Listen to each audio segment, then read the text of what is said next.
జ్యోతిష్యం అనేది ఒక ఫేట్ కాదు, ఇది ఒక వార్నింగ్. అంటే జ్యోతిష్యం అనేది ఒక వార్నింగ్ సిస్టమ్ అనమాట.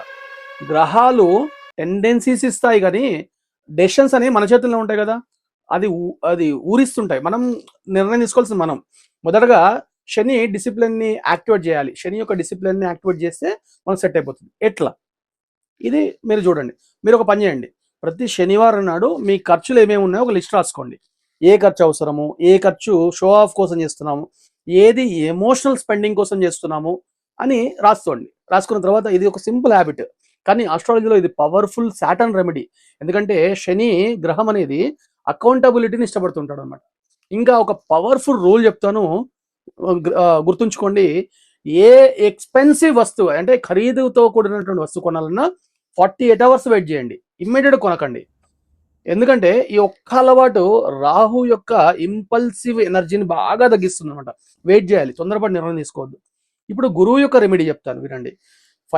ప్రతి నెల ఫైనాన్షియల్ నాలెడ్జ్ నేర్చుకోండి. అంటే ఉదాహరణకి మ్యూచువల్ ఫండ్స్ ఉన్నాయి, ఇన్సూరెన్స్ ఉంది, సిస్టమేటిక్ ఇన్వెస్ట్మెంట్ ప్లాన్ అంటారు, సిప్ అంటారు దాన్ని, అది అది పెట్టుకోండి. ఎమర్జెన్సీ ఫండ్ ఉంటుంది. ఇలా ఈ జ్ఞానాన్ని పెంచుకోండి. ఎందుకంటే గురువు అంటేనే జ్ఞానం.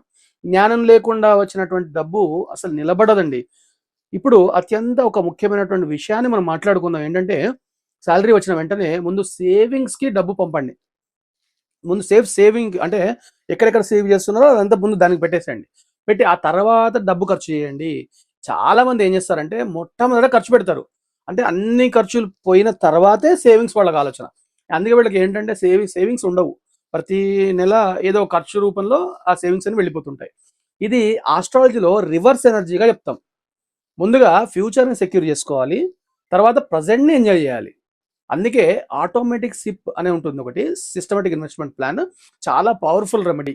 ఇక మీరు ఆలోచించక ముందే డిసిప్లిన్ సిస్టమ్ అనేది మీకోసం పనిచేస్తుంది అని గుర్తుపెట్టుకోండి.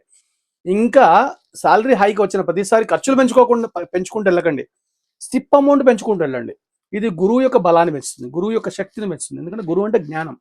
ప్రతి నెల డబ్బులు జ్ఞానంతో మూట కట్టుకోండి. చిన్న చిన్న అమౌంట్స్ లాంగ్ టర్మ్ లో పెద్ద వెల్త్ గా మారుతాయి.